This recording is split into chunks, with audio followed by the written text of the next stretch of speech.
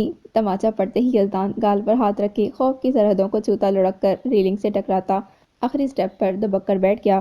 دوسری جانب غازی بمشکل اپنے قہقہ کو دباتے فریز ہوا تھا، جبکہ دبک کر بیٹھا یزدان ایک ہاتھ گال پر رکھے اور دوسرا ہاتھ اپنے سر پر لپیٹے اس کے مزید کسی وار سے بچنے کی کوشش میں روحانسی شکل بنائے اسے بھی ڈرتے ڈرتے دیکھ رہا تھا، جو سر پر کھڑی خون آشام نظروں سے اسے گھور رہی تھی۔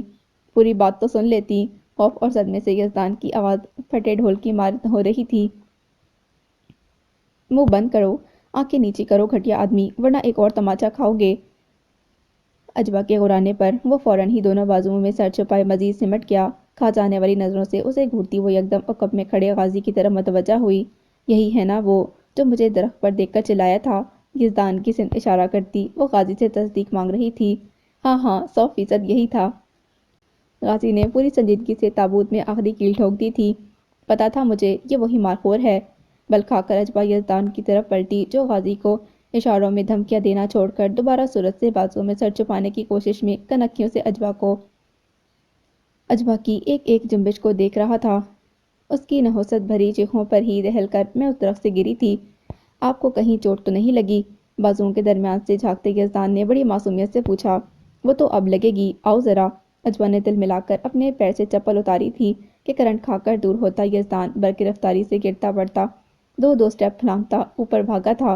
غصے میں بھڑکتی وہ چپل واپس پیر میں ڈالتی غازی کی طرف متوجہ ہوئی، جس کے چہرے پر زمانے بھر کی شریفانہ سنجیدگی اور بردباری سجی ہوئی تھی۔ یہ کھڑکی سے تانگ جھانک کرتا مجھے اشارے کر رہا تھا۔ میں باہر نکلی تو زبردستی میرا راستہ روک کر پارا چڑھا دیا اس نے میرا۔ میں تو کلیجہ چبا کر نکل جاؤں ایسے بے لگاموں کے۔ کیا ڈائن چبائے گی؟ ناگواری سے بولتی وہ لاؤنج کی سمت بڑھ گئی۔ کچن کے باہر ہی اس کے قدم رک گئے اندر سے آتی آوازوں پر۔ حاج، آپ کی خواہش کا احترام کرتے ہوئے میں نے پہلے ہی خود پر بہت جبر کیا ہے۔ اب آپ مجھ سے یہ توقع مت کیجیے گا کہ میں اس لڑکی کے آگے پیچھے گھومتی رہوں گی۔ ہزاروں کام ہوتے ہیں، میں سب کی خدمتوں کے لیے نہیں بیٹھی ہوں۔ یمنا شدید ناگواری سے بولی تھی۔ میں نے تم سے یہ کب کہا کہ اس کے آگے پیچھے گھومو یا خدمتیں کرو؟ میں نے صرف یہ کہا کہ جا کر ایک نظر یزدان کا کمرہ چیک کر لو، وہ اپنی سب چیزیں کمرے سے لے چکا ہے یا نہیں، اور یہ کہا کہ اجوا کے لیے وہاں کسی چیز کی ضرورت ہے تو مجھے بتا دو۔ حاج بولے تھے، یزدان اپنا سب سامان اٹھا چکا ہے کمرے سے، اب جس نے وہاں رہنا ہے وہ خود ہی دیکھ لے گی کہ وہاں کیا کمی ہے یا کس چیز کی ضرورت ہے۔ ناسمجھ بچی تو نہیں ہے؟ اور کیا کمی ہو سکتی ہے یہاں؟ قصبے میں وہ کسی محل میں نہیں رہتی تھی، کبھی خواب میں نہیں سوچا ہوگا اس نے کہ ایسے شاندار گھر میں اسے رہنا نصیب ہوگا۔ سمجھا دیجیے گا اسے اچھی طرح کہ میرے بھائیوں کی موجودگی میں ذرا طور طریقے اچھے رکھے۔ اس گھر میں وہ مجھے کسی کونے میں بیٹھی چلے کاٹتی یا جنتر منتر پڑھتی نظر آئی تو مجھ سے برا کوئی نہیں ہوگا۔ میرے سامنے تو اس کے سارے کچے چھٹے کھلے ہوئے ہیں۔ کڑوے لہجے میں بولتی یمنا یکدم خاموش ہو گئیں، جبکہ ٹیبل کے پاس کھڑے حاج بھی چونک کر اجوا کی طرف متوجہ ہوئے۔ تم کب جاگیں؟ اچھا ہوا یہیں آ گئیں، ورنہ میں آ رہا تھا تمہیں جگانے۔ آؤ بیٹھو تم۔ اس کو مخاطب کرتے وہ یمنا کی طرف متوجہ ہوئے جو ٹیبل کے گرد بیٹھی سبزیاں کاٹتی دوبارہ اجوا کی طرف دیکھنا بھی نہ چاہتی تھی۔ یمنا یہ کام چھوڑو، پہلے اجوا کے لیے ناشتہ بنا دو۔ شوہر کے حکم پر یمنا نے بس سلگتی نظروں سے انہیں دیکھا تھا۔ نہیں، زحمت نہ کریں، مجھے ناشتے وغیرہ کی ضرورت نہیں۔ ایک سباٹ نگاہ یمنا کے بگڑتے تاثرات پر ڈال کر وہ بولی تھی۔ کیوں ضرورت نہیں؟ رات میں بھی تم نے کچھ نہیں کھایا، اب ناشتے کے لیے بھی منع کر رہی ہو؟ ادھر آ کر بیٹھو، بس ابھی ناشتہ بن جاتا ہے۔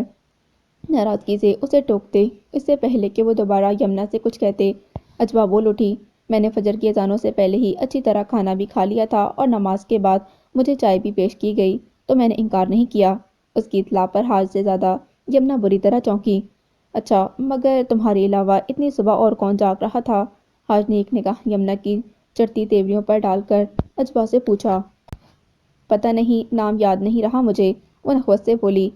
بس یہ کہنے آئی تھی کہ اس گھر میں ڈرائنگ روم کے علاوہ میرے لیے کوئی جگہ ہے تو بتا دیں، وہاں تو کوئی بھی منہ اٹھائے کبھی بھی گھس آتا ہے۔ اس گھر میں بے نہتے بیل نہیں گھومتے جو دندناتے ہوئے کہیں بھی گھس جائیں۔ میرے بھائیوں سمیت سبھی تمیز تہذیب والے ہیں، آئندہ سوچ سمجھ کر بات کرنا۔ یمنا سلگتے لہجے میں بول اٹھی تھیں۔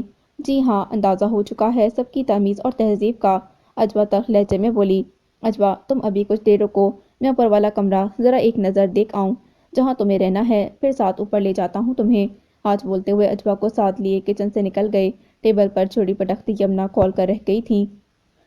گاڑی کے کھلے ہوئے بونٹ کے قریب کھڑے ایک بار پھر خوف زدہ نظروں سے غازی نے اپنے کزن کو دیکھا جو گاڑی کا فالٹ ٹھیک کرنے کے دوران کوئی تیسری چوتھی بار آنے والی کال پر لگا تھا۔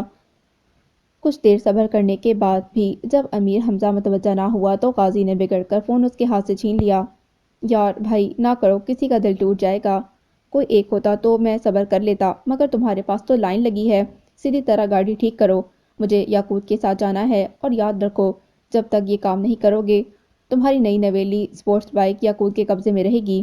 باہر مسلسل وہ بائیک چلانے کا شوق پورا کر رہا ہے، اس نے ٹھوک ٹھاک دی، کہیں بائیک تو شکایت مت کرنا۔ غازی نے یاد دلایا تھا۔ ہاں میں تو بھول ہی گیا تھا، یہ اچھی بلیک میلنگ ہے، مفت میں گاڑی ٹھیک کروانے کے لیے میری بائیک قبضے میں لے لیتے ہیں۔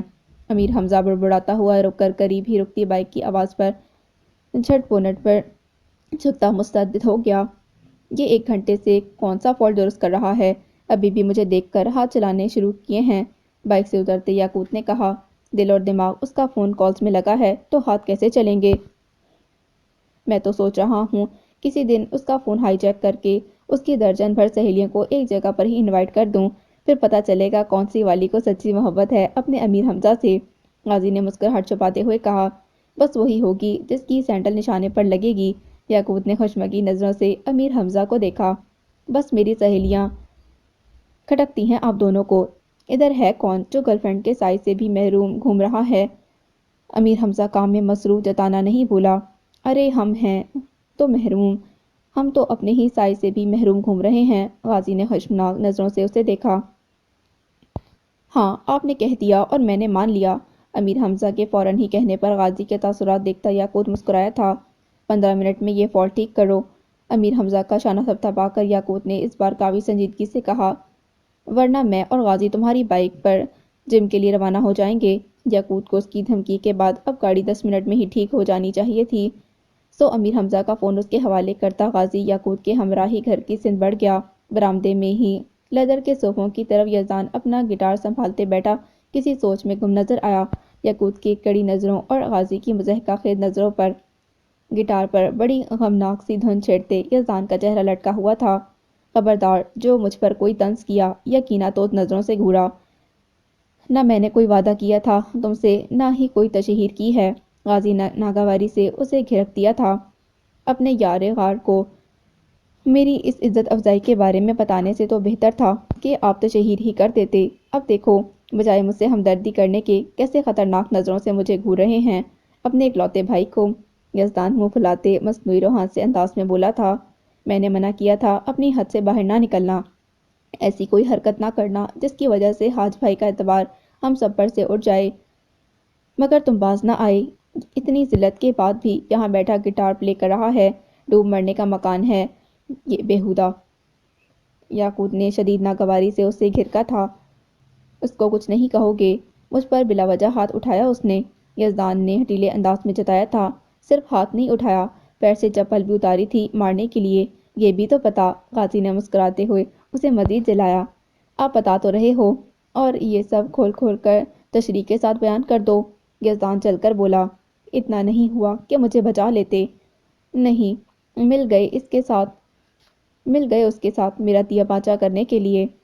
اپنے لیے گڑھا تم نے خود کھودا تھا، میں کیا پاگل نظر آتا ہوں جو تمہارا ساتھ دینے کے لیے تمہارے ساتھ ہی اس گڑھے میں گرتا؟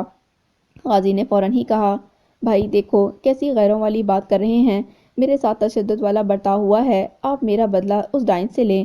میری محبت کی ہاتھوں جو تذلیل ہوئی ہے وہ بھی میں بھول نہیں سکتا۔ ذرا سی بھی غیرت باقی ہے تو بھولنا بھی نہیں۔ شکر کرو وہاں غازی کی جگہ میں نہیں تھا، ورنہ جو حشر کرتا وہ ساری زندگی یاد رہتا۔ یاقوت غصیری نظروں سے اسے دیکھتا ہوا بولا۔ تبھی بگڑے تیوروں کے ساتھ یمنا برآمدے میں چلی آئی تھی۔ یہ تم تینوں میں کون ہے جو آدھی رات میں اس لڑکی کی خاطر مدارت میں مشغول تھا؟ اسے کھانا چائے پیش کر رہا تھا۔ یمنا کے تیز لہجے سے زیادہ اس کے انکشاف پر یزدان کے کان کھڑے ہوئے تھے۔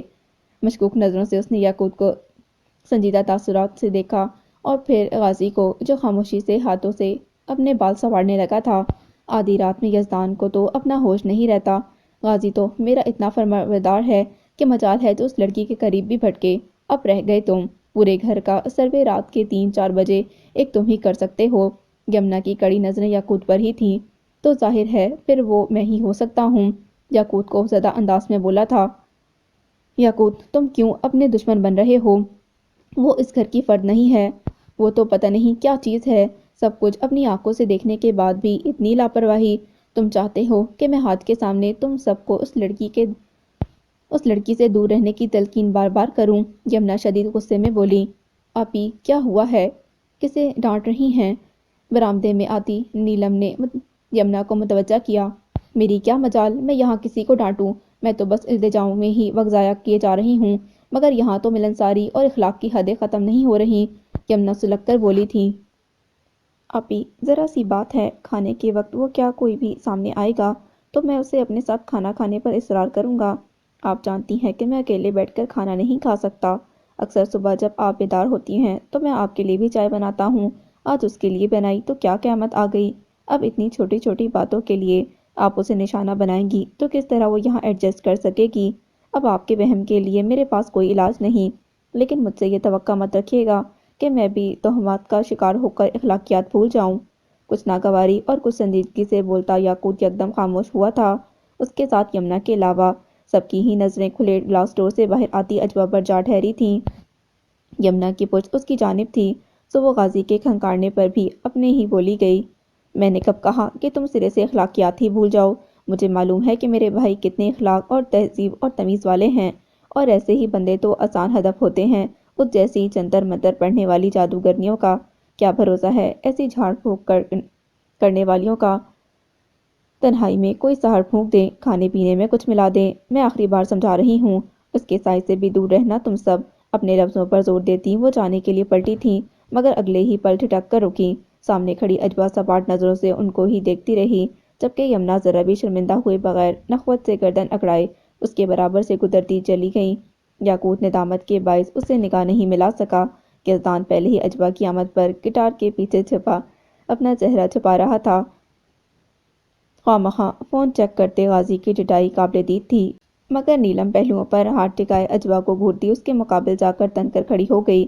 نیلم نام ہے میرا، اور میں نہیں ڈرتی کسی نیلم بات کرنی ہے تو طریقے سے کرو، ورنہ منہ بند رکھو۔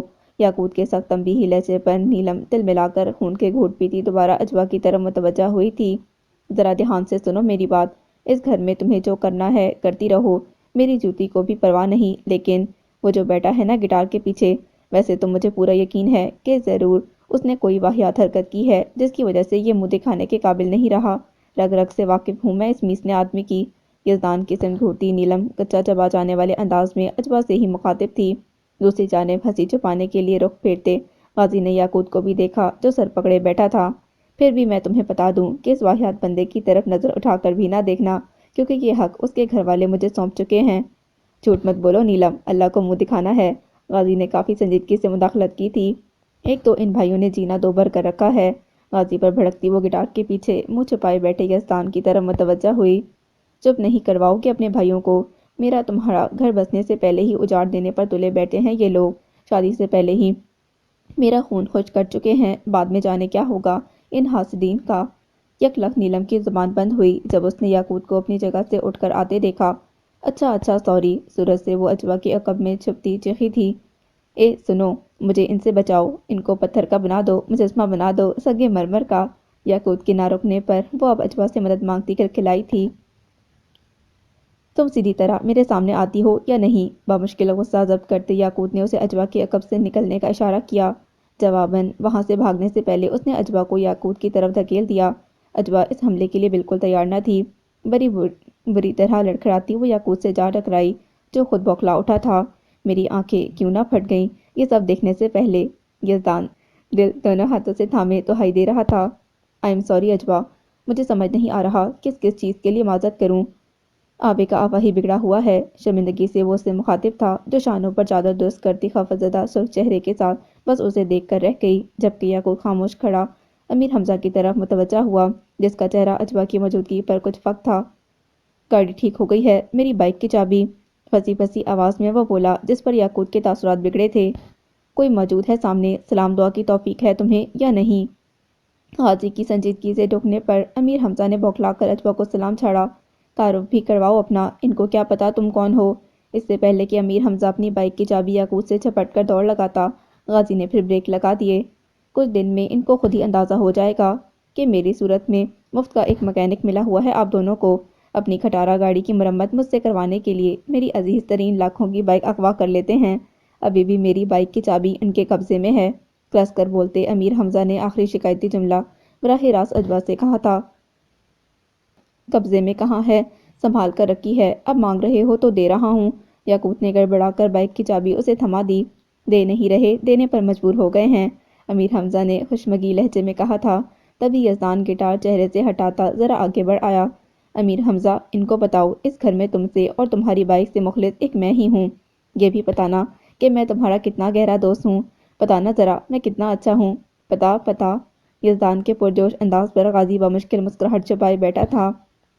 تم کتنے اچھے ہو اس کا اندازہ مجھے تمہارے کمرے میں کچھ وقت گزارنے کے بعد ہو گیا ہے۔ اجوا نے ناگوار نظروں سے اسے دیکھنے کے بعد امیر حمزہ کو دیکھا۔ یہ بہت گہرا دوست ہے تمہارا، اس کا مطلب ہے کہ تم دونوں مل کر کونے خدروں میں چھپ کر سگریٹیں پھونکتے ہو؟ اجوا کے کڑوے سوالیہ لہجے پر امیر حمزہ نے بوکھلا کر نفی میں سر ہلایا تھا۔ اور تمہارے بے ہدایتی ہونے پر تو مجھے اب کوئی شبہ نہیں۔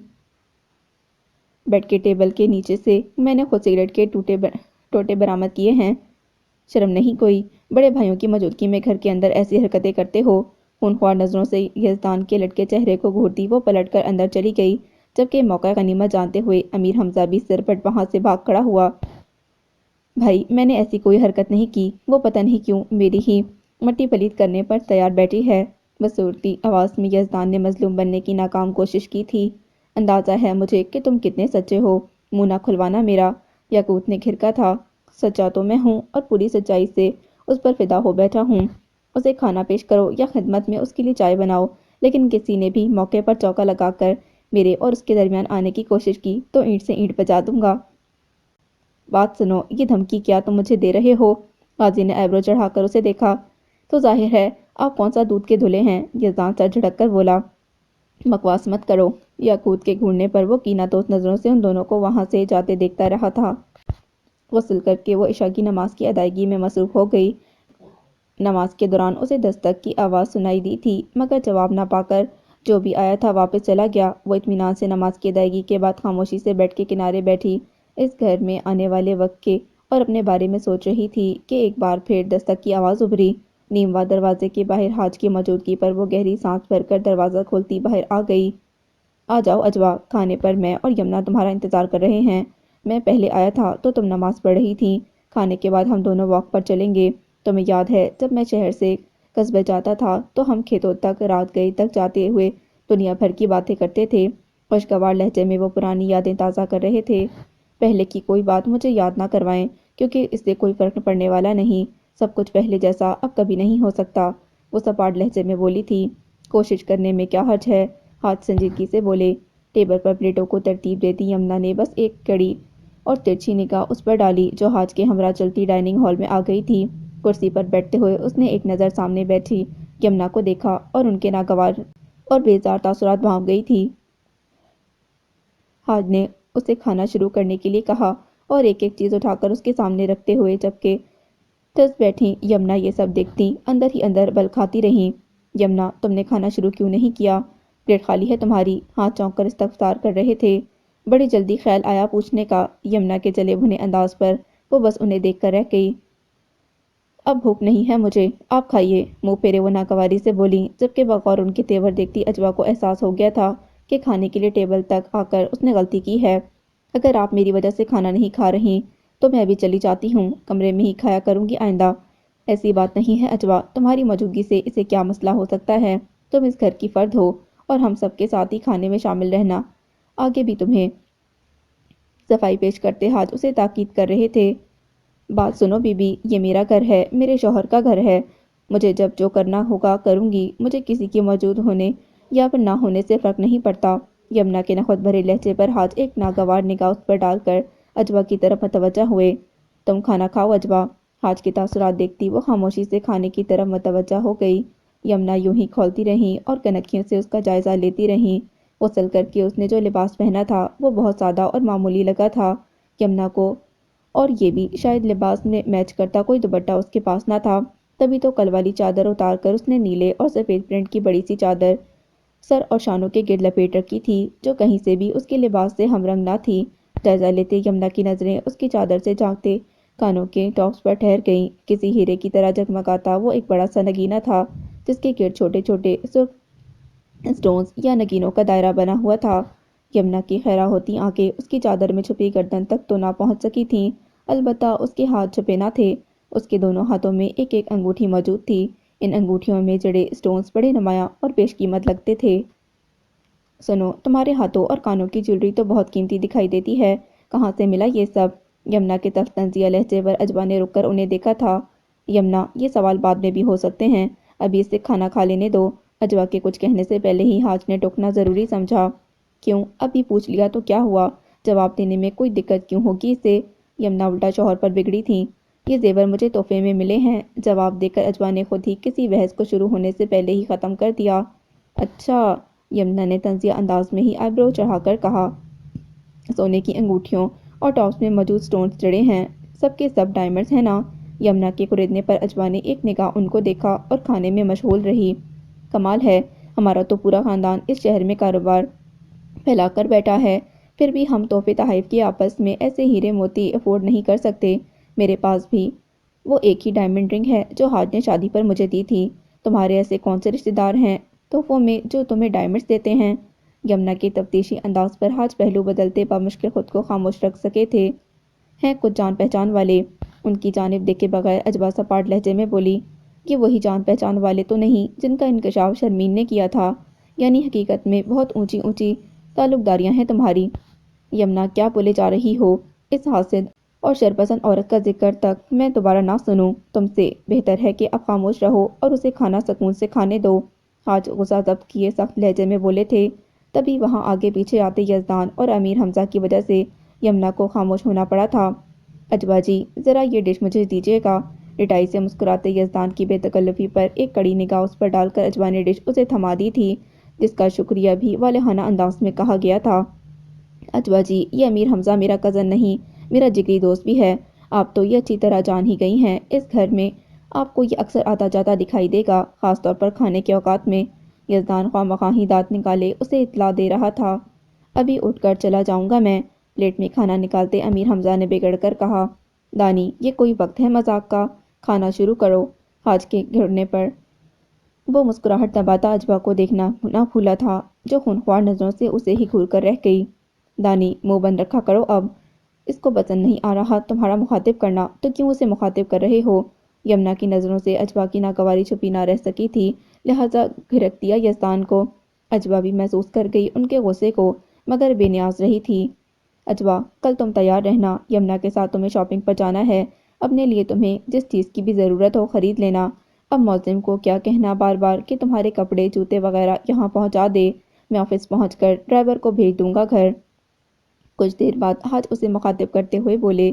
اس سے پہلے کہ وہ منع کرتی یمنا بول اٹھی تھیں، اس کی کیا ضرورت؟ جو لوگ اسے تحفوں کے طور پر ہیرے جواہرات دے سکتے ہیں وہ اس کے لیے کپڑے جوتے وغیرہ بھی بھیج سکتے ہیں۔ اسے تو بہت فائدے حاصل ہیں اپنے سے زیادہ اونچی اوقات والوں سے تعلق رکھ کر۔ یمنا تم اپنی حد میں رہو گی یا نہیں؟ حاج کا ضبط جواب دے گیا تھا۔ ان کے بلند بھڑکتے لہجے پر یزدان اور امیر حمزہ کو بھی سانپ سونگھ گیا تھا۔ پہلی بات تو یہ ہے کہ میری اوقات کے بارے میں اندازے آپ نہ لگائیں کیونکہ میری اوقات تک آپ کی سوچ پہنچ نہیں سکتی۔ دوسری بات یہ ہے کہ میں کسی کے بھی تحفے یا تحائف کی محتاج نہیں ہوں۔ میں آپ کے اس گھر میں صرف آپ کے شوہر کی التجاؤں کی وجہ سے مجبوراً آئی ہوں۔ اس غلط فہمی سے نکل آئیں کہ آپ کے اس عالیشان گھر کا رعب مجھ پر قائم ہوگا۔ جانا چاہوں گی تو اس محل کو ایک ٹھوکر مار کر چلی جاؤں گی۔ دھن دولت اونچے محلوں کی چمک دمک کی آپ محتاج ہو سکتی ہیں مگر ہم وہ لوگ نہیں ہیں۔ 2 وقت کی روٹی ایک گلاس پانی کے لیے بھی اس گھر میں آپ کے شوہر یا آپ کی محتاج نہیں ہوں۔ جہاں عزت نہ ہو وہاں رہ کر مجھے نفلوں کے ثواب نہیں ملنے والے۔ میرا وجود اگر کسی کو برداشت نہیں تو میرے منہ پر صاف کہتے۔ بیکار کے پچھتاووں کفاروں کے نام پر ڈھونگ یا دوغلاپن کوئی نہ دکھائے۔ اونچی دکان پھیکے پکوان بھڑکتے لہجے میں بولتی وہ ایک جھٹکے سے کرسی پیچھے دھکیل کر اٹھی۔ ایک سلگتی نگاہ اس نے جانے سے پہلے حاج پر بھی ڈالی جو دھواں دھواں ہوتے چہرے کے ساتھ ٹیبل کی سطح پر نظریں جمائے ساکت بیٹھے تھے۔ تیز قدموں سے وہاں سے جاتی اجوا نے نگاہ ہٹا کر یزدان اس سے پہلے کہ یمنا اس سے کوئی سوال کرتا۔ حاج ایک جھٹکے سے اپنی پلیٹ دور ہٹاتے اٹھے تھے۔ دانی کمرے سے گاڑی کی چابی لے کر باہر آؤ۔ ان کے سخت لہجے اور حکم پر وہ سرعت سے اٹھ کر حاج کے کمرے کی سمت گیا جبکہ یمنا سن بیٹھی شوہر کو روکنے کی ہمت بھی کرتی رہ گئی مگر وہ جارحانہ قدموں کے ساتھ جا چکے تھے۔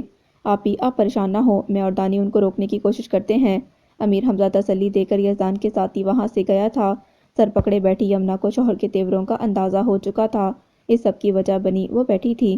یمنا اس کی شکل دیکھنا نہیں چاہتی تھی۔ رات کے 12:30 کا وقت ہو چکا تھا اور حاج سے کسی قسم کا کوئی رابطہ نہیں ہو پا رہا تھا۔ یقیناً وہ بہت تیش میں گھر سے نکلے تھے۔ اتنا وقت گزر جانے کے باوجود بھی ان کا غصہ ٹھنڈا نہیں ہوا تھا۔ تبھی تو وہ یاقوت کی بھی کال ریسیو نہیں کر رہے تھے۔ یمنا سخت تشویش میں مبتلا ہراساں نظروں سے یاقوت کو دیکھ رہی تھی جو مضطرب انداز میں ادھر ادھر ٹہلتا بار بار اپنا فون بھی چیک کر رہا تھا۔ آپی حاج بھائی کے لیے آپ کو ان کی بہن سے اچھے تعلقات بنانے ہوں گے۔ اب ان کے لیے تو اتنا ہی کرنا پڑے گا۔ قریب ہی بیٹھی نیلم نے ایک بار پھر یمنا کو سمجھانے کی کوشش کی تھی۔ ان کے لیے ہی میں نے اس لڑکی کو اس گھر میں رکھنے کی رضامندی دی تھی مگر اس کے طور اتوار ایسے ہیں ہی نہیں کہ میں اس سے اچھے تعلقات بناؤں۔ یمنا دھیمے مگر بھڑکتے لہجے میں بولی۔ نیلم تم ان کو سمجھانے میں اپنا وقت ضائع نہ کرو۔ معظم بھائی کی بیوی نے جو فطور ان کے دماغ میں بھر دیا ہے اس کے آگے یہ کچھ بھی سوچنا سمجھنا نہیں چاہتی، اسی لیے یہ اپنے اور اپنے شوہر کے درمیان خرابیاں پیدا کر رہی ہیں۔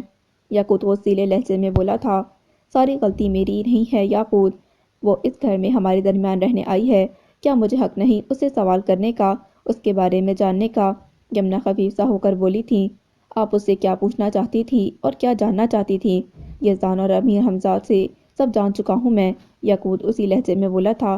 پہلے آپ کو اس کے انسان ہونے پر شبہ تھا، اب مزید یہ کہ آپ اس کے کردار پر بھی شک کر رہی ہیں، سوال اٹھا رہی ہیں۔ اپنے شک و شبہات کے درست یا غلط ہونے کی آگاہی کے لیے آپ اس سے ذرا عزت اور اپنائیت کا تعلق استوار کر لیں، اجنبیت ختم کریں گی، اسے عزت دیں گی تو خود ہی کھل جائے گی آپ پر ساری حقیقت۔ اس بات کو دماغ سے نکال پھینکیں کہ کسی زمانے میں اجوا کی ماں یہ چاہتی تھی کہ حاج بھائی کی شادی اجوا سے ہو جائے گی۔ میرے دماغ میں ایسی کوئی بات نہیں، یمنا فوراً بولی تھی۔ بات ہی یہی ہے، سچ کو قبول کریں، اس لیے آپ کے دل میں اس کے لیے رغبت ہے۔ رہی سہی کسر معظم بھائی کی بیوی نے پوری کر ڈالی ہے۔ یاقوت کے قطعی لہجے پر وہ خاموش رہی تھی۔ ایک بات ذہن نشین کر لیں، اپنے مرحوم ماموں کی وصیت پر عمل کرنے کے لیے اور اجوا کی ذمہ داری اٹھانے کے لیے حاج بھائی بہت سنجیدہ اور جذباتی ہو چکے ہیں۔ اجوا کے لیے آپ کے دل میں اگر یوں ہی بغض بھرا رہا تو آپ ان کی نظروں میں اپنا مقام کھو دیں گی۔ یہ مت بھولیں کہ آپ کی خاطر ہی وہ پلٹ کر اجوا اور اس کی ماں کی طرف نہیں گئے تھے، چھوڑ آئے تھے ان سب کو آپ کی وجہ سے۔ انہوں نے یہ غلط نہیں کیا کہ آپ کو اپنایا، اپنے اور آپ کے درمیان کسی کو آنے نہیں دیا۔ غلط یہ ہوا کہ انہوں نے اپنی خالہ اور ماموں کو اپنے دل کی بات سمجھانے کی کوشش نہیں کی۔ غلط یہ ہوا کہ وہ صاف طور پر یہ بات ان کو نہ سمجھا سکے کہ وہ اپنے اور اجوا کے درمیان موجود ایک پاکیزہ رشتے کو کوئی اور نام نہیں دے سکتے۔ ان کو کنونس کرنے کی بجائے وہ ان سب کو چھوڑ آئے، ان کو جنہوں نے ان کی پرورش کی، صاحبہ بنا کر ماں باپ کی محبت شفقت دی تھی ان کو۔ اب وہ اپنی ان غلطیوں کا ازالہ کرنا چاہتے ہیں تو آپ ان کے راستے میں آ رہی ہیں۔ وہ اپنے پچھتاووں سے نجات تبھی پا سکیں گے جب اجوا کا دل ان سے صاف ہوگا، اور یہ تب ہی ہوگا جب ہم اس کوشش میں حاج بھائی کا ساتھ دیں گے۔ حاج بھائی کے لیے اپنے دل کو اور اپنے ظرف کو بڑا کریں، کسی کی اوقات، کسی کے کردار پر سوال نہ اٹھائیں۔ یہ حق ہمیں حاصل نہیں۔ ہم نہیں جانتے کہ اللہ نے کس کو کیا مقام دے رکھا ہے۔ کوئی نہیں جان سکتا کہ کس کا کردار اس کی بارگاہ میں بہتر اور اونچا ہے۔ یاقوت کے خاموش ہونے پر یمنا نے ایک نظر خاموش بیٹھی نیلم کو دیکھا تھا۔ ٹھیک ہے، میں جا کر اجوا سے معافی مانگ لیتی ہوں، وہ بولی تھی۔ فی الحال تو معافی مانگے بغیر بھی سب کچھ ٹھیک ہو سکتا ہے۔ اپنے مقام کی طرح آپ اپنے ظرف کو بھی بلند کریں۔ آپ کی جگہ کبھی کوئی نہیں لے سکتا۔ میں یہ کبھی نہیں چاہوں گا کہ کسی تیسرے کی وجہ سے آپ غلط فہمیوں کو دل میں جگہ دے کر اپنے اور حاج بھائی کے درمیان فاصلے بڑھا دیں۔ آپ کو اپنے شوہر پر بھروسہ ہے تو پھر کوئی مسئلہ نہیں ہو سکتا۔ حاج بھائی آپ سے صرف اتنا چاہتے ہیں کہ آپ اجوا کو اپنا لیں، اتنا تو کر ہی سکتی ہیں آپ ان کے لیے۔ بات ختم کرتا وہ نیلم کی طرف متوجہ ہوا تھا۔ تم کیا حاج بھائی سے فرمائشیں پوری کروانے کے لیے ان کے پیچھے گھوم سکتی ہو؟ جاؤ جا کر پوچھو قاضی سے بات ہوئی حاج بھائی سے ان کی یا نہیں، ورنہ خود کال کرو ان کو۔ اس کے گھڑکنے پر نیلم فرما برداری سے اٹھ کر لاؤنج سے نکل گئی، جبکہ اس کے پیچھے ہی لاؤنج سے نکلتا یاقوت باہر کی طرف جانے کی بجائے سیڑھیاں طے کرتا اوپر پہنچا تھا۔ دوسری ہی دستک پر دروازہ کھل گیا تھا۔ سوالیہ حیران نظروں سے اجوا نے اسے بس دیکھا، کچھ پوچھا نہیں۔ میں نے تمہیں ڈسٹرب تو نہیں کیا؟ اس کے جھجکتے لہجے نے اجوا کو چونکا دیا تھا۔ نہیں، میں تو جاگ ہی رہی تھی۔ سب ٹھیک ہے؟ کوئی بات کرنی تھی مجھ سے؟ ہاں، تم کچھ دیر کے لیے باہر آؤ، بات کرنی ہے۔ یاقوت کے کہنے پر وہ سر ہلاتی کمرے سے باہر نکل آئی اور اس کی تقلید میں ہال کی گلاس ونڈو کے نزدیک آ رکی تھی۔ بھائی کھانے کی ٹیبل سے اٹھ کر غصے میں جو گھر سے نکلے ہیں تو ابھی تک واپس نہیں آئے۔ غصے اور ناراضگی میں وہ میری کال بھی ریسیو نہیں کر رہے۔ ایسا پہلے کبھی نہیں ہوا، ورنہ مجھ سے وہ ہر بات شیئر کر لیتے ہیں۔ یاقوت کی اطلاع پر اس کے تاثرات سپاٹ ہو گئے تھے۔ اجوا، میں جانتا ہوں کہ آپی نے تمہیں اور حاج بھائی کو ہرٹ کیا ہے۔ وہ بھی اس بات کو مان رہی ہیں کہ ان کا رویہ تمہارے ساتھ غلط تھا، مگر یقین کرو آپی کا غلط رویہ ان سب باتوں کا رد عمل ہے جو معظم بھائی کی بیوی ان سے کرتی رہی ہیں۔ یہ تم زیادہ بہتر جانتی ہو کہ ان کی بیوی تمہیں سب کی نظروں میں خراب کرنے کے لیے کس حد تک جا سکتی ہیں۔ آپی کو کچھ وقت لگے گا اس عورت کے شر سے نکلنے میں، اس کے اثرات سے نجات پانے میں، مگر جو آج ان سے ہوا وہ آگے کبھی ایسا نہیں کریں گی۔ یقین کرو وہ دل کی بری نہیں، نہ ہی وہ اپنی زبان سے کسی کو تکلیف پہنچا سکتی ہیں۔ ان کو تمہاری طرف سے بددل، بدگمان کیا گیا ہے، اسی لیے وہ اس حد تک چلی گئیں۔ یاقوت کے شرمندہ لہجے اور تاثرات کو بغور دیکھتی وہ فوری طور پر کچھ بول نہ سکی تھی۔ میں سمجھ سکتی ہوں تمہاری بہن کے دماغ میں میرے خلاف جو کچھ ڈالا گیا ہے، ان سب کو کچھ ویسا ہی نظر آئے گا۔ مجھے ان سے کوئی شکایت نہیں ہے۔ خیر تم بتاؤ میں کیا کر سکتی ہوں اب؟ اجوا نے گہری سانس بھر کر پوچھا تھا۔ کچھ نہیں، میں بس آپی کی طرف سے تم سے معذرت کرنا چاہتا ہوں۔ مجھے بہت افسوس ہے اس بات کا کہ انہوں نے جو غلط کیا سو کیا، مگر جو کہا وہ کھانے کے وقت کہا۔ تمہیں اور حاج بھائی کو کھانا چھوڑ کر جانا پڑا۔ نہیں، تمہیں کوئی معذرت کرنے کی ضرورت نہیں۔ قصور صرف تمہاری بہن کا نہیں۔ جب میں ہی اس گھر کو دل سے اپنانے کو تیار نہیں تو یہاں کے لوگ مجھے کیسے قبول کر سکتے ہیں؟ وہ اس کی جانب دیکھے بغیر بولی تھی۔ مگر مجھے امید ہے کہ تم اس گھر کو اور یہاں بسنے والوں کو دل سے اپناؤ گی۔ حاج بھائی بہت پوسیسو ہیں تمہارے لیے، بہت مخلص ہیں تم سے۔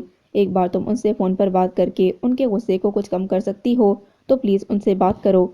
ٹھیک ہے، لیکن میرے پاس فون نہیں۔ یہاں آنے سے ایک دن پہلے ہی میں نے غصے میں توڑ دیا تھا، وہ خجالت سے بتا رہی تھی۔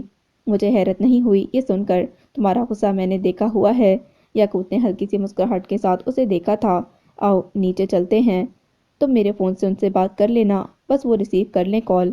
ونڈو سے دور ہٹتا وہ اس کے ساتھ ہی آگے بڑھتا بولا تھا۔ بھائی یہ کیا مصیبت ہے، مجھے خواہ یہاں روک رکھا ہے۔ ہزاروں بار کال کر چکی ہوں مگر وہ اگنور کیے جا رہے ہیں۔ یہ عزت ہے میری تمہارے گھر میں؟ برآمدے کے سٹیپس پر بیزار بیٹھے یزدان کے سر پر کھڑی نیلم بری طرح جھلائی تھی۔ مجھ سے کیا شکایت کر رہی ہو؟ میں تو خود کہتا ہوں میرے گھر سے کسی چیز کے ملنے کی توقع مت رکھو، جاؤ راستہ ناپو اپنا۔ یزدان کے انتہائی بیزار کن لہجے پر نیلم نے غصے سے بل کھا کر صوفے پر جوتوں سمیت نیند دراز غازی کو دیکھا جس کی مضحکہ اڑاتی ہنسی نے جلتی پر تیل کا کام دکھایا تھا۔ یہ بہت خوش ہوتے ہیں میری بے قدری پر، وہ سلگ کر بولی تھی۔ وہ ٹھیک تو کہہ رہا ہے، ابھی بھی وقت ہے، پیچھا چھوڑ دو دانی کا۔ تم اس کی دلہن بن کر ہمارے گھر آ گئی تو ہم سب مل کر بہت ظلم کریں گے تم پر، غازی سنجیدگی سے اسے وارن کر رہا تھا۔ اندھیر نگری نہیں ہے یہ، آئے بڑے ظلم کرنے والے۔ ویسے تو میں دانی بابو کے لیے ہر ظلم برداشت کر سکتی ہوں، وہ یکدم ذرا لجا شرما کر بولی، اور ابھی بھی تو برداشت کر ہی رہی ہوں نا۔ وہ نخوت سے جتا کر بولی، کیا فائدہ ہوگا برداشت کرنے کا؟ جس کے لیے برداشت کرو گی وہ دوسری شادی اپنی پسند سے ضرور کرے گا، یقین نہیں تو خود پوچھ لو۔ غازی نے مسکراہٹ چھپاتے ہوئے یزدان کو دیکھا، جو نیلم کی صدمے سے پھٹی آنکھوں پر کوپ سے سر جھٹکتا دوسری طرف متوجہ ہو گیا۔ غازی بھائی، کچھ خدا کا خوف کرو، کیوں میری لو میرج کے پیچھے ہاتھ دھو کر پڑے ہو؟ تمہاری باتوں میں آ کر یہ باگڑ پلا میرے ہاتھ سے نکل گیا تو کیا تم مجھ سے نکاح پڑھواؤ گے؟ روانی سے بولتی نیلم نے یکدم زبان دانتوں تلے دبا کر دونوں ہاتھ بھی منہ پر رکھے، مگر دیر ہو چکی تھی، زبان تو پھسل چکی تھی، جبکہ غازی کی ہنسی بے ساختہ تھی۔ ناگواری سے نیلم کو گھورتا یزدان سٹیپ سے اٹھ کھڑا ہوا تھا۔ جب بھی بولنا اٹھ پٹانگ ہی بولنا، لگا دوں گا کسی دن الٹے ہاتھ کا۔ ناگواری سے نیلم کے لٹکتے چہرے کو دیکھتا وہ گھر کے اندر جانے کے لیے بڑا ہی تھا کہ کھلتے گلاس ونڈو سے باہر آتی اجوا کو دیکھ کر اس کا مزاج یکدم خوشگوار ہوا تھا۔ آئیے آئیے اجوا جی، آپ کے آنے سے تو جیسے ماحول میں جان آ گئی، گلشن میں بہاریں آ گئی ہیں، اور میں تو کھل کر گلاب ہو گیا ہوں۔ کارنش میں لاتے یزدان کو مزید کچھ کہنے کا موقع نہیں ملا تھا کہ پسلیوں سے ٹکراتی نیلم کی کوہنی کا جھونکا اتنا شدید تھا کہ وہ کراہتا لکھڑا کر خود ہی پیچھے ہٹ گیا۔ اس کے دماغ میں کوئی خلل ہے کیا؟ ناگواری ضبط کیے اجوا نے یاقوت سے سوال کیا تھا۔ اس نااہل کے دماغ میں میرے نام کا خلل ہے؟ تمہیں مسئلہ ہے کوئی؟ نیلم تنک کر درمیان میں بول اٹھی تھی، خاموش رہو، جس کام کے لیے بلایا تھا وہ تو ہوا نہیں تم سے۔ کس کام کی ایسی مکھن پالش کہ حاج بھائی تم سے بھی بات کرنے کے لیے تیار نہیں؟ یاقوت کے گرکنے پر نیلم خفت سے اسے دیکھ کر ہی رہ گئی، جبکہ یاقوت ایک بار پھر اپنے فون پر ہاتھ سے رابطہ کرنے کی کوشش کرنے لگا۔ غنیمت تھا کہ اس بار اس کی کال ریسیو کر لی گئی تھی۔ میں سچ بول رہا ہوں، آپ کی گمشدگی نے اجوا کو بھی پریشان کر دیا ہے۔ وہ ہم سب کے ساتھ ہی آپ کے انتظار میں باہر موجود ہے۔ آپ کو یقین نہیں تو اسے بات کروا دوں آپ کی؟ بولتے ہوئے یاقوت نے ایک مسکراتی نگاہ اس پر ڈالی تھی جو بس اسے دیکھ کر رہ گئی۔ ٹھیک ہے پھر جلدی آ جائیں، جو بھی مسئلہ ہے بات کرنے سے ہی حل ہوگا۔ لائن ڈسکنیکٹ کرتا وہ صوفے پر بیٹھا غازی کی طرف بھی متوجہ ہوا تھا۔ مبارک ہو، وہ گھر کی طرف ہی آ رہے ہیں۔ تو اور کہاں جانا تھا انہوں نے؟ بیگم کا شکنجہ ہی اتنا سخت ہے، ہمیں رخ جمانے کے لیے نکل گئے، سیر سپاٹے ہی ہو گئے ہوں گے اس بہانے۔ وہ ضحکہ اڑاتی نیلم کی مسکراہٹ غائب ہوئی تھی ان سب کی سنجیدگی نظروں پر۔ تمہاری اب یہاں کوئی ضرورت نہیں، جاؤ اپنے گھر جا کر سو جاؤ۔ یاقوت نے اسے گھر جانے کا اشارہ دیا۔ شب بخیر نیلی، غازی نے ہاتھ ہلاتے ہوئے اسے مزید جلایا تھا۔ تم بس کھڑے کھڑے میری عزت افزائی ہوتے دیکھتے رہنا، بولو گے نہیں کچھ ان بھائیوں کو؟ نیلم کا غصہ یزدان پر اترا تھا۔ میں کیا بولوں، خود ہی بھگتو۔ یزدان نے ہاتھ جھاڑے تھے۔ خود ہی بھگتو تو ایسے بول رہا ہے جیسے میں اس کے فرشتوں کے ساتھ رخصت ہو کر آؤں گی اس گھر میں۔ نیلم بھڑک اٹھی تھی، کیا بات کر رہی ہو؟ ہم انسان کے بچے تمہیں اپنے گھر میں لے کر آنے کو تیار نہیں اور تم فرشتوں تک پہنچ گئی۔ غازی کے فوراً ہی کہنے پر اجوا نے اسے دیکھا جو پہلوؤں پر ہاتھ رکھے دانت پیستی غازی کو گھورتی کوئی کرارا جواب سوچ رہی تھی۔ سنو، اسی طرح کھڑی رہو، تمہیں جھاڑ پھونک کی شدید ضرورت ہے۔ اجوا نے جس طرح اچانک نیلی کو تاکید کی، سب ہی چونک اٹھے تھے۔ ویسے بھی یہاں مشہور ہے کہ میں جھاڑ پھونک کرنے والی جادوگرنی ڈائن وغیرہ ہوں، تو دکھا دیتی ہوں عملی تفسیر۔ ذرا کالا دھاگا لے کر آنا۔ آستین چڑھاتے ہوئے اجوا نے یزدان کو جیسے حکم دیا تھا، جبکہ ہکا بکا کھڑی نیلی کا چہرہ فک ہوا تھا۔ بھائی یہ کیا بول رہی ہے، سمجھاؤ اس کو۔ سرگوشی میں یاقوت کو مخاطب کرتے یزدان کی ہوائیاں اڑی تھیں۔ میں کیا سمجھاؤں، تم سمجھاؤ، اس کے آنے سے ابھی تم ہی کھل کر گلاب ہو رہے تھے۔ بنائے گی اب تمہارا قلندر، صبر تو کرو۔ یاقوت نے دھیمے خشمگین لہجے میں اسے مزید بدحواس کر دیا تھا۔ اے پاگل عورت، خبردار جو مجھ پر پڑھ کر پھونکا، میں تم سے بھی بڑی ڈائن ہوں، بھون کر رکھ دوں گی کوئی منتر پڑھے بغیر۔ یاقوت بھائی سمجھاؤ نا یار اسے، ڈرا رہی ہے مجھے یہ۔ اجوا کو یکٹک اپنی سمت گھورتے دیکھ کر دھمکیاں دیتی نیلی زیادہ دیر تک اپنے خوف کو نہیں چھپا سکی تھی۔ بھاگو نیلم، بھاگو بھاگو۔ غازی کی بلند دہشت پھیلاتی آواز پر اس نے واقعی پلٹ کر اندھا دھن اپنے گھر کی سمت دوڑ لگا دی۔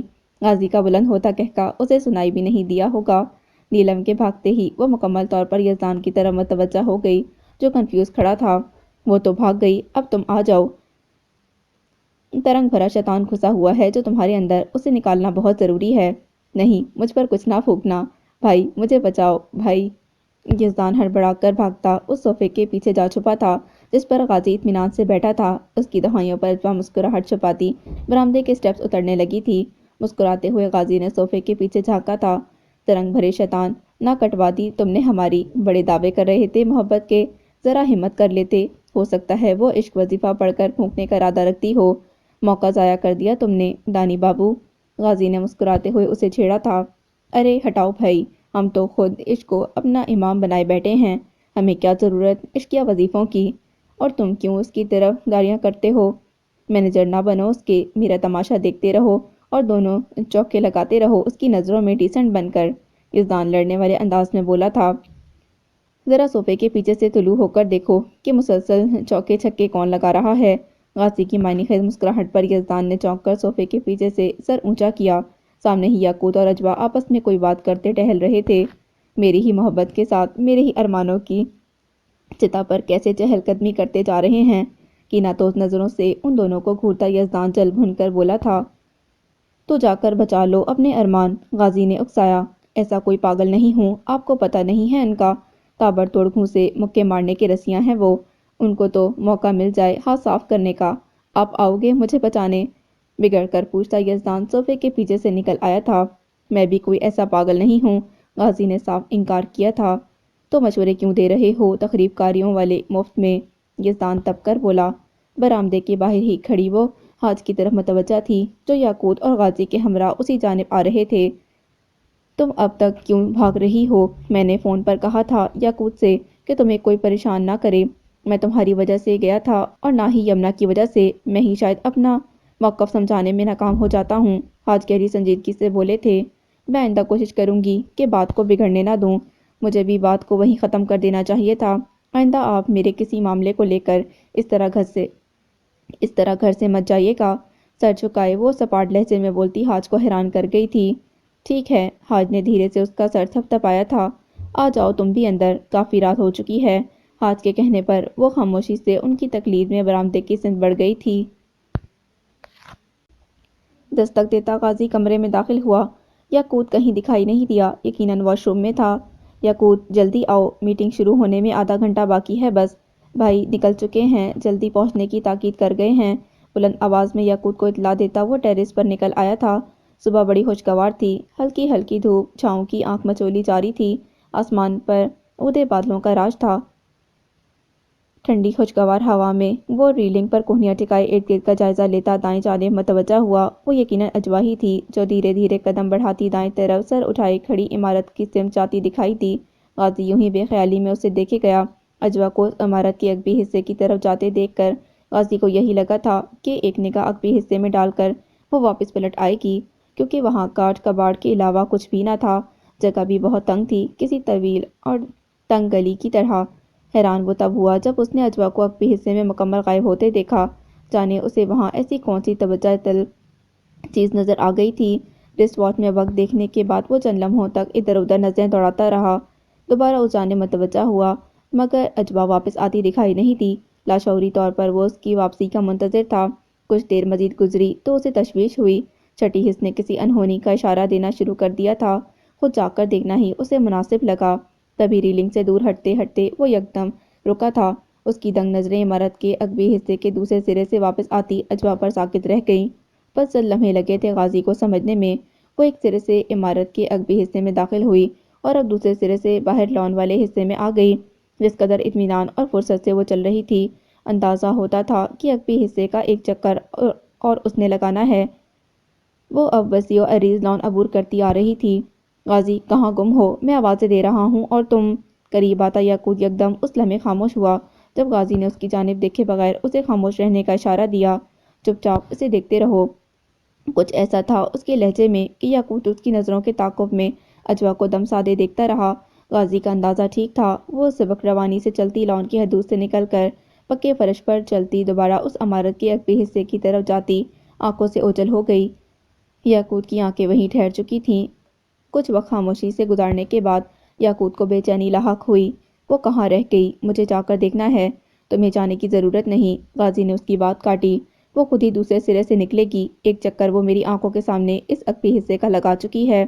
غازی کیا بات کر رہے ہو؟ یہ کیسے ممکن ہے؟ تم سب کیوں اس لڑکی کو ماورائی مخلوق ثابت کرنے پر بضد ہو؟ وہ گفت سے بولا۔ تم جانتے ہو دوسری طرف سے نکلنے کا کوئی راستہ ہے، نہ چلنے کی جگہ کہ وہ یکدم رک کر غازی کے اشارے پر اس نے جو دیکھا وہ ایک پل کو اس کے ہوش اڑا گیا۔ اس کی آنکھوں کا دھوکہ نہیں تھا، عجبہ واقعی دوسرے سرے سے نکلتی لان میں چلی آ رہی تھی۔ یاقوت کو اب غازی کے متغیر چہرے کی وجہ سمجھ آئی تھی۔ ڈیم اٹ، حواس باختگی میں یاقوت کی زبان سے بے اختیار یہ الفاظ نکلے تھے۔ تیزی سے ریلنگ سے دور ہٹتا یاقوت تقریباً دوڑتا ہوا ٹیرس سے گیا تھا۔ عقب سے آتی اپنے نام کی پکار پر وہ چونک کر پلٹی اور مکمل اس کی طرف متوجہ ہو گئی، جو لمبے لمبے ڈگ بھرتا دور سے اپنی طرف آتا ہوا دکھائی دیتا۔ دل کو عجیب سے ہوشی اور سرشاری سے دوچار کر گیا۔ بلیک جینز اور ہنی کلر فٹڈ شرٹ میں اس کا دراز قد اس وقت کچھ اور زیادہ نمایاں اور خوش کن دکھائی دے رہا تھا۔ قریب آنے سے پہلے ہی اس نے جس قدر احترام اور اپنائیت سے اس کا نام لے کر پکارا تھا، دل تو تبھی جیت گیا تھا وہ عجبہ کا۔ اس کے مقابل رکتے یاقوت نے ہلکی سی مسکراہٹ کے ساتھ اسے دیکھنے کے بعد یوں ہی اطراف میں نگاہ دوڑائی تھی۔ سچ تو یہ تھا کہ فوری طور پر کچھ بھی کہنے کے وہ قابل نہ رہا تھا۔ دوسری جانب ایٹرنیٹی کی مسحور کن خوشبو کا حصار اپنے ارد گرد محسوس کرتی عجبہ دلچسپی سے اس کے چمکتے سیاہ بالوں میں نمایاں چاکلیٹی براؤن بالوں کے سٹیپس کو دیکھنے لگی تھی۔ کثافتوں سے پاک صبح کے اس خوبصورت موسم میں اودے بادلوں کی اور سے جھانکتی سورج کی نرم سنہری کرنوں کے اجالوں میں پہلی بار عجبہ کو اس کی آنکھوں نے متوجہ کیا۔ گھنی گھنی خمدار لامبی چمکتی پلکوں تلے گہری سیاہ سرمگی آنکھیں مقابل کو سحر زدہ کر دینے والی کشش سے بھرپور تھیں۔ شاید تم واک کر رہی تھیں، میں نے اس جانب تمہیں جاتے دیکھا تو اسی لیے پکارا، سرسری انداز میں یاقوت نے کہا۔ ہاں، میں بس یوں ہی وہاں۔ عقبی حصے کی طرف نگاہ ڈال کر عجبہ نے کچھ کہنا چاہا تھا کہ یاقوت درمیان میں ہی بول پڑا، وہاں کچھ خاص نہیں، چلنے کی جگہ بھی نہیں، ناقابل استعمال چیزیں، فرنیچر وغیرہ پڑا ہے وہاں، بلکہ تھوڑا آگے جا کر اس عقبی حصے کے درمیان میں 12-15 فٹ کی بڑی سی دیوار ہے، راستہ بند ہے، تمہیں وہاں جا کر مایوسی ہوتی، اسی لیے سوچا تمہیں روک کر بتا دوں۔ سرسری انداز میں بولتے یاقوت کی گہری نظروں سے عجبہ کے چہرے کے اڑتے رنگ چھپے نہ رہ سکے۔ وہاں تمہیں کاٹ کباڑ میں اچھلتے کودتے بلی کے کچھ بچے ضرور مل جائیں گے، مگر بلی کو شاید تمہاری دخل اندازی پسند نہ آئے۔ ہلکی سی مسکراہٹ کے ساتھ بولتے یاقوت نے بغور اسے دیکھا، جس کے چہرے پر اب تشویش نمایاں تھی۔ کیا سوچ رہی ہو؟ میرا روکنا تمہیں برا لگا ہے تو میں معذرت۔ نہیں، ایسی بات نہیں۔ اپنی گھبرائی کیفیت کو چھپانے کی کوشش کرتی وہ فوراً بولی تھی، اچھا ہوا تم نے بتا دیا، ویسے میں بس یوں ہی ایک نظر دیکھ کر واپس آ جاتی۔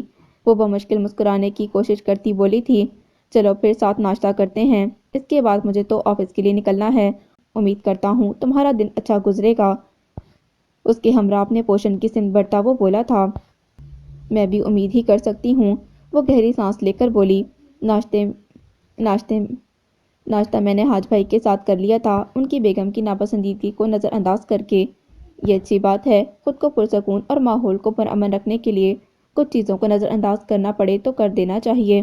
یاقوت نے مسکراتی نظروں سے اسے دیکھا تھا، بالکل، لیکن یہاں چیزوں کی نہیں، تمہاری بہن صاحبہ کی بات ہو رہی ہے، وہ مسکرا کر بولی تھی، میرا خیال ہے کہ یہاں ان کے رویے کی بات ہو رہی ہے، تم سے مانوس ہوں گی تو رویہ بھی بہتر ہو جائے گا، نہ بھی ہو تو بہتر، فرق نہیں پڑنے والا، صحیح معنوں میں نند ہوں ان کی، شوہر کے لیے ہی صحیح، جھیلنا تو پڑے گا۔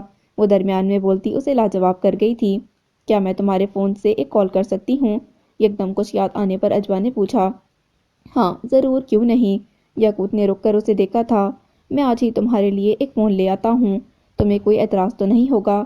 نہیں، اعتراض کا سوال تو اس وقت پیدا ہوگا جب مجھے فون کی ضرورت ہوگی، میرا فون آج یا کل مجھ تک پہنچ جائے گا، بالفرض فون نہ ملا تو میں تم سے ہی کہوں گی، ایسا ہی ہونا چاہیے، کیونکہ میں چاہوں گا کہ تم تکلف اور گریز حاج بھائی تک ہی محدود رکھو، انہوں نے دل توڑا تھا تمہارا، میں نے نہیں۔ اس کی شرارتی نظروں اور لہجے پر عجبہ بس اسے دیکھ کر رہ گئی۔ نیچے سیڑھیوں کے پاس رکی وہ یاقوت کے آنے کا انتظار کر رہی تھی، جو اپنے کمرے سے فون لینے گیا تھا۔ یہ اتفاق ہی تھا کہ جس وقت یاقوت نیچے آیا، اسی وقت ہال کی طرف سے آتی یمنا بھی ٹھٹک کر رک گئی۔ یاقوت سے فون لیتے عجبہ کو دور سے ہی ان کی چپتی نظریں خود پر محسوس ہو گئی تھیں۔ اطمینان سے جہاں بات کرنی ہے کرو، فون اپنے پاس ہی رکھنا، میں خود تم سے لیتا ہوا جاؤں گا، نرم لہجے میں اسے مخاطب کرتا وہ تیز قدموں سے یمنا کی سمت بڑھ گیا، جو تیز نظروں سے اسے گھورتی پلٹ کر ہال کی طرف چلی گئیں۔ وہ دونوں گھر سے کچھ دور نکل آئے تھے جب غازی مکمل طور پر ڈرائیو کرتے یاقوت کی طرف متوجہ ہوا، اس کے چہرے پر بکھری سنجیدگی غازی کو غیر معمولی لگی تھی، اتنے سنجیدہ اور خاموش کیوں ہو؟ آپ ہی کے غصے اور ڈانٹ کا برا لگا ہے تو بیکار ہی ہے۔ وہ تمہاری جگہ اگر مجھے بھی اجبا سے بات کرتا دیکھتی تو میرا بھی پوسٹ مارٹم کر ڈالتی۔ ان کی باتوں کو کیا دل سے لگانا۔ غازی کی خشمناک لہجے پر یاقوت نے ایک نظر اسے دیکھا۔ آپ ہی کی باتوں کو دل سے لگانے کے لیے ان کے شوہر کافی ہیں، مجھے تو اس لڑکی نے حیران اور پریشان کر دیا ہے۔ یاقوت بولا تھا، تم حیران و پریشان ہو تو سوچو ذرا میری کیا حالت ہوئی ہوگی۔ میری تو آنکھوں کے آگے اندھیرا آ گیا، دماغ چکرا کر رہ گیا اور ابھی تک چکرایا ہوا ہی ہے۔ تم سے پھر کہہ رہا ہوں، کچھ نہ کچھ کرنا پڑے گا، ورنہ جو کچھ میں نے اور تم نے دیکھا ویسے ہی اس کے مزید 2-4 جوہر باقی گھر والوں کے سامنے بھی کھل گئے تو بہت بڑا مسئلہ بن جائے گا۔ قاضی نے تشویش سے کہا تھا، جانتے ہو وہ جس قدر انجان نظر آنے کی کوشش کر رہی تھی اس قدر وہ ہے نہیں۔ چند لمحوں کے لیے وہ پریشان ضرور ہوئی تھی، اسے بھی اندازہ ہو گیا کہ کوئی گڑبڑ یا لاپرواہی انجانے میں اسے سرزد ہو گئی ہے۔ یاقوت گہری سنجیدگی سے بولا تھا، اگر تمہارا اندازہ ٹھیک ہے کہ وہ باخبر ہے خود سے تو تمہیں اس سے کھل کر بات کرنی چاہیے، دیر کیوں لگا رہے ہو؟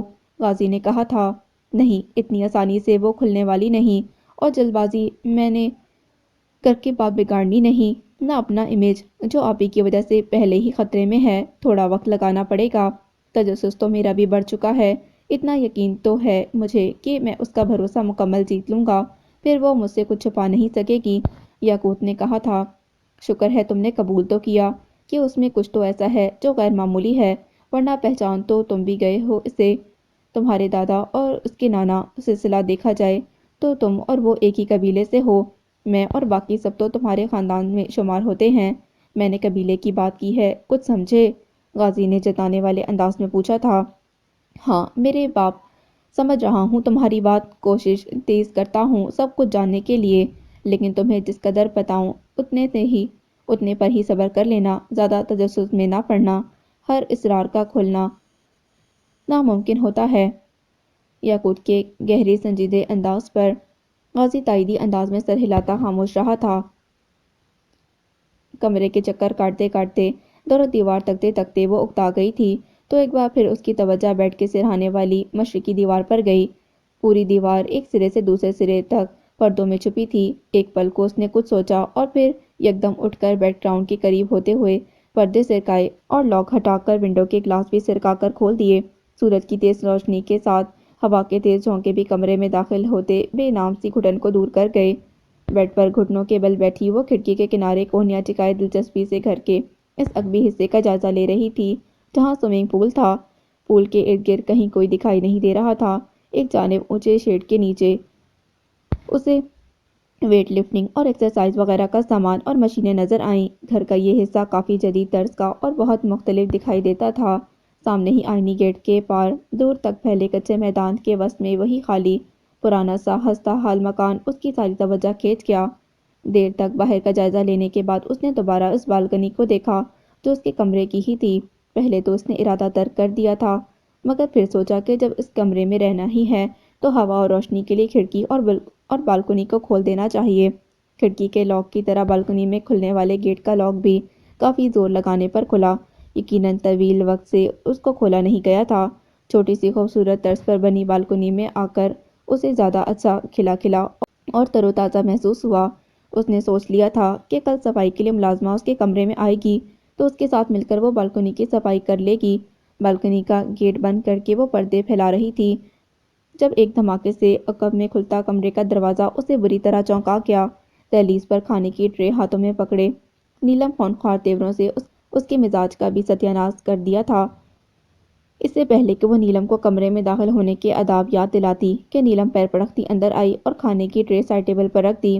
یہ کھانا یہاں کیوں لائی ہو؟ ضبط کرتے ہوئے اجبا نے اس سے پوچھا۔ کیوں، تمہیں اس کھانے کی ضرورت نہیں کیا؟ جنتر منتر پڑھ کر کھانا حاضر کر لیتی ہو یا آسمان سے خوان اترتے ہیں تمہارے لیے؟ پہلوؤں پر ہاتھ ٹکا کر کھڑی نیلم تنک کر بولتی، اس کا خون کھولا رہی تھی مگر اسے ضبط کرنا تھا۔ میں نے کسی کو کھانا کمرے میں بھیجنے کا نہیں کہا تھا، میں خود چل کر نیچے ٹیبل تک آ سکتی ہوں، لے جاؤ واپس یہ کھانا۔ تمہارے حکم کی غلام نہیں ہوں، کھانا ہے تو کھاؤ ورنہ بھوکی رہو، تمہارے نخرے اٹھانے کے لیے نہیں بیٹھے ہم یہاں۔ ویسے بھی آپ ہی کا کہنا ہے کہ تمہارے لیے بہتر یہی ہے اس کمرے تک محدود رہو، کیونکہ اس گھر میں مرد ہیں اور آپ ہی نہیں چاہتی کہ تمہارا سایہ بھی ان پر پڑے۔ لبھیجے اجبا اسے دیکھ رہی تھی جو نخوت سے اسے جتاتی دروازے کی طرف بڑھ گئی، مگر پھر کچھ یاد آنے پر رکی تھی۔ اور بات سنو، مجھے اپنی جھاڑ پھونک اور کالے دھاگوں سے ڈرانے کی کوشش مت کرنا۔ میرے ساتھ ڈائن بننے کی کوشش کی تو میں ناگن بننے میں دیر نہیں لگاؤں گی۔ یہاں رہنا ہے تو انسان بن کر رہنا۔ دھمکانے والے انداز میں بولتی نیلم کمرے سے نکل گئی۔ دوسری جانب سرخ چہرے کے ساتھ کھڑی وہ کچھ دیر اپنے غصے کو قابو کرتی رہی اور پھر کھانے کی ٹرے اٹھا کر تیز قدموں سے کمرے سے نکلتی چلی گئی۔